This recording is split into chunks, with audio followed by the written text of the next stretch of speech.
Hello students, welcome to Dr. B.R. Ambedkar Open University. Today we are going to discuss about comparative public administration concepts and approaches. This title is part of the broader course called Dynamics of Public Administration and which is part of comparative and development administration. And this course is part and parcel of second semester of your program. So, in the initial part, we will discuss about the introduction of the concept called comparative public administration. Along with that, we will also discuss about the context in which the origin of the comparative public administration has emerged. Before we begin, let me ask you a simple question. Why do some governments work better than others? Why does the administrative machinery of Sweden different from so intensively from that of India? The answer lies in what we study today called comparative public administration.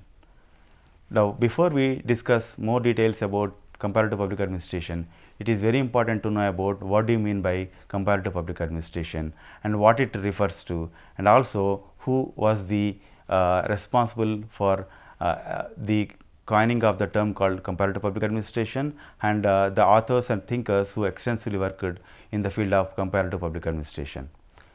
When it comes to comparative public administration, it refers to systematically comparing administrative systems in terms of structures, processes and behaviors across different countries, cultures and political system.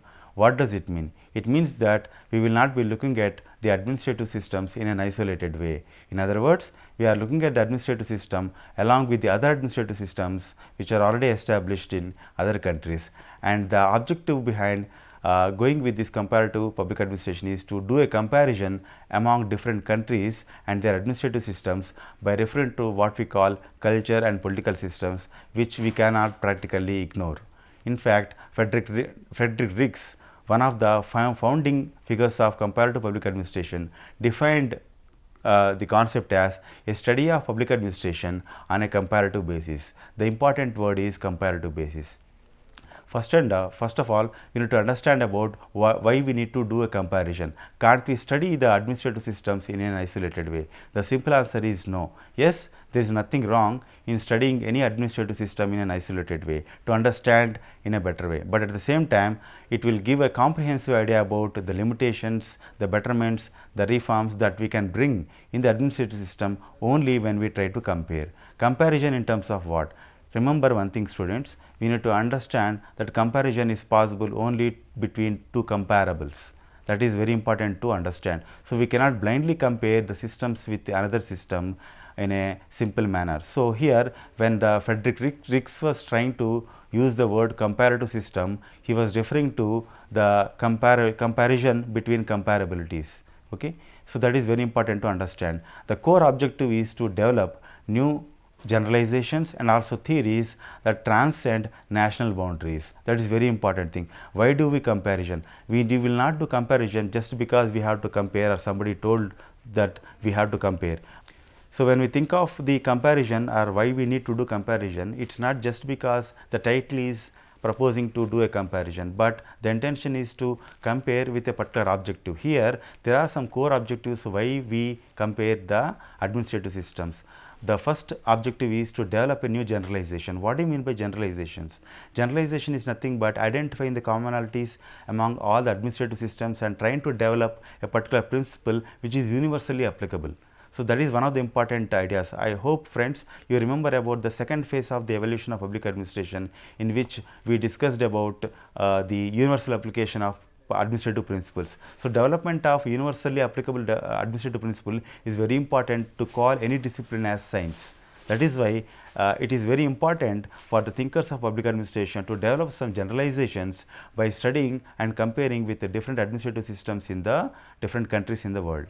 Another important objective behind comparison is transcend national boundaries. So, here every country is unique, one can easily understand about that, but at the same time when the administrative mechanisms start functioning in every state, you will find some common challenges, that at the same time you will find some solutions to address these challenges. The solutions can be adaptable to other countries. That is why we need to go beyond thinking about the countries and look at the other countries and pick the best practices that are established in other countries in terms of administrative mechanisms in running and trying to adapt it so that we can address the problems in our countries as well. So, there are broadly two objectives in terms of what we call doing comparison. One is generalization, developing new generalizations, new theories, at the same time thinking beyond national boundaries to adopt the best practices that are identified in other countries to in our own country, so that administrative improvement, administrative efficiency can be improved. Another thing is, instead of studying country's bureaucracy in an isolation way, it is very important to adopt what we call comparative perspective. What are the universal features of administration, as I just now mentioned, towards standardization. So, when the moment we start comparing the administrative system of one country with another country, we are actually moving towards standardization. So, the ultimate aim of any administrative mechanism is move towards standardization. And what varies across societies, because as we all know, every society is different, every society is in one way or other way is unique. In that context, administrative mechanisms will be different, but at the same time to what extent they are different is also very important to understand. So, here correlation between two administrative mechanisms is one aspect. Another important is correlation between administration and politics. That is very important aspect to understand. Here, when we are talking about correlation between administration and the politics is, though Woodrow Wilson clearly stated that there is a clear-cut difference between politics and administration, but at the same time we cannot undermine the interdependence between administration and the politics. So, here what we need to understand is administrative mechanisms are designed as per the political requirements.